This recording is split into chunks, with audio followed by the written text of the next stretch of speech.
Good early morning everyone, welcome back to your beloved drawback chess speedrun. The series that there is always a guy complaining about why I always reveal my drawbacks to the opponents. Today we'll go from 1500 to 1600. The goal is to win 2 out of 3 games. Things won't be as easy as they have been so far because 1500 is where it gets serious.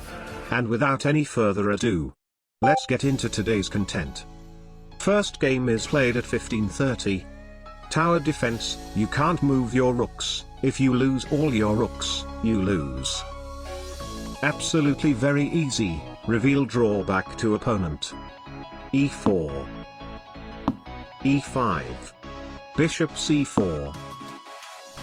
Queen h4. Very aggressive. Knight c3. Queen takes h2. Wait. Oh math god.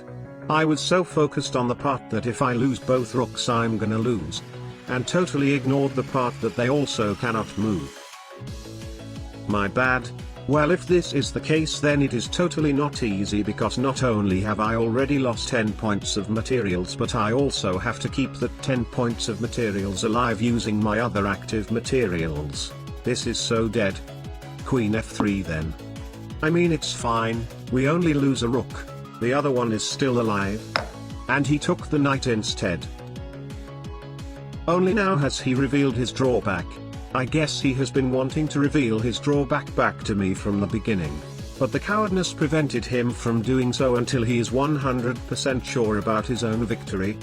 Femme fatale, you can only capture their king with a queen. I win. King e2. f6. King d3. He took the rook. Knight e2. Had he taken the bishop I also had queen d1, there is no way a single queen can take both my rooks in my own territory anyway, and since his challenge literally prioritized his queen on giving the final blow, using her like this is definitely not what he should be doing. d6. Let's go. Queen h6. I'll take his Edward. Queen g6. And now his David. Who cares about the others? Edward and David are always my #1 priorities. Queen f7. Nice try. Didn't work. King takes f7. Let's get a thumbnail picture. King e7. Screenshot taken. King g6. And then I chased his king around the world and took a few more screenshots in case there happens to be a better one for the thumbnail. Knight takes b1. I took his king just as he was about to take my final rook. That was pretty intense. I lost half my game there. Second game, let's go. Second game was played at 1560.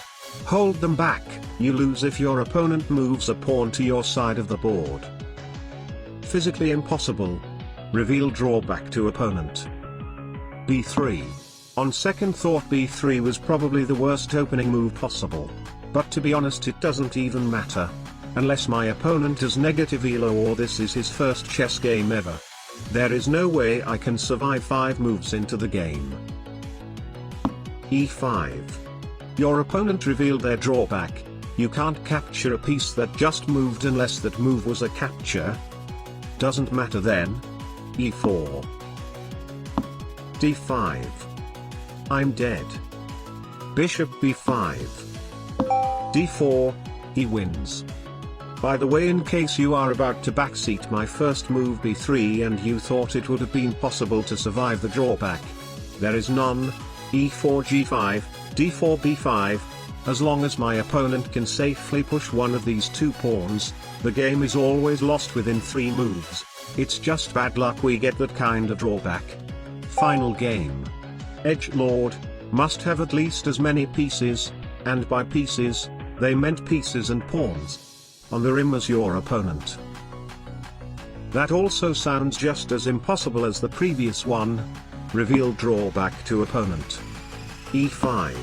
The rim here consists of the 4 edges of the board, so I basically have to avoid moving anything colored in red here.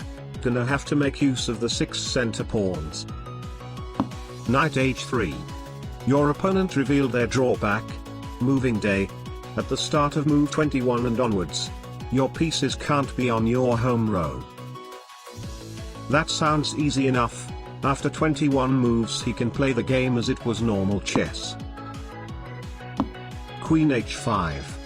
I can't defend that pawn with my knight, needs to keep as many pieces on the rim as possible. d6. I'm pretty sure now if he takes my h-pawn he's gonna win immediately, because for that exact moment I will have fewer pieces on the rim compared to him. But there wasn't anything I could do anyway. The only question is whether or not he is good enough to see it. He isn't.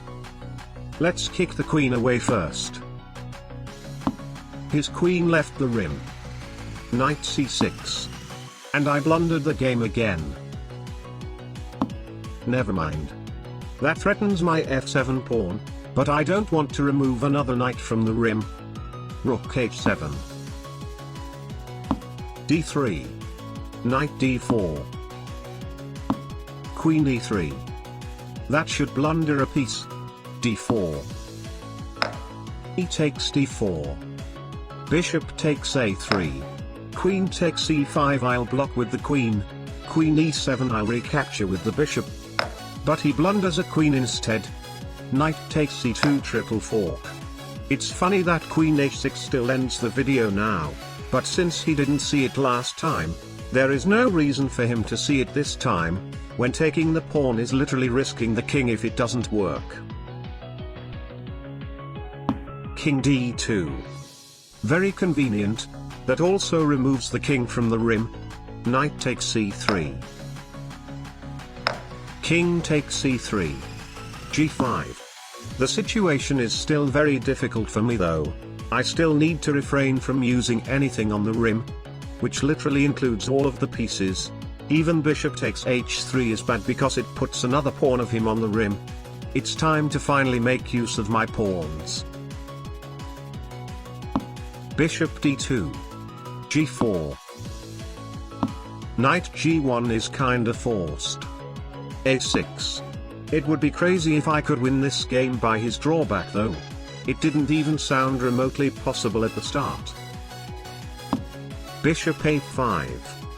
That gives me free tempos. b6. Bishop b4. Very aggressive, but aggressive plays are totally against his own drawback, which prioritizes development. b5. Bishop a3. a5. This is starting to look very winnable. Bishop e1. That puts a piece on the rim, which is bad for me. I'll try to remove one of his pawns on the rim. He didn't take. I'll take then. King e2. Random move. I won due to his drawback. That was crazy.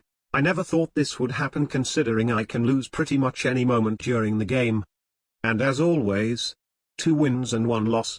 1600 drawback chess speedrun. 100% win rate.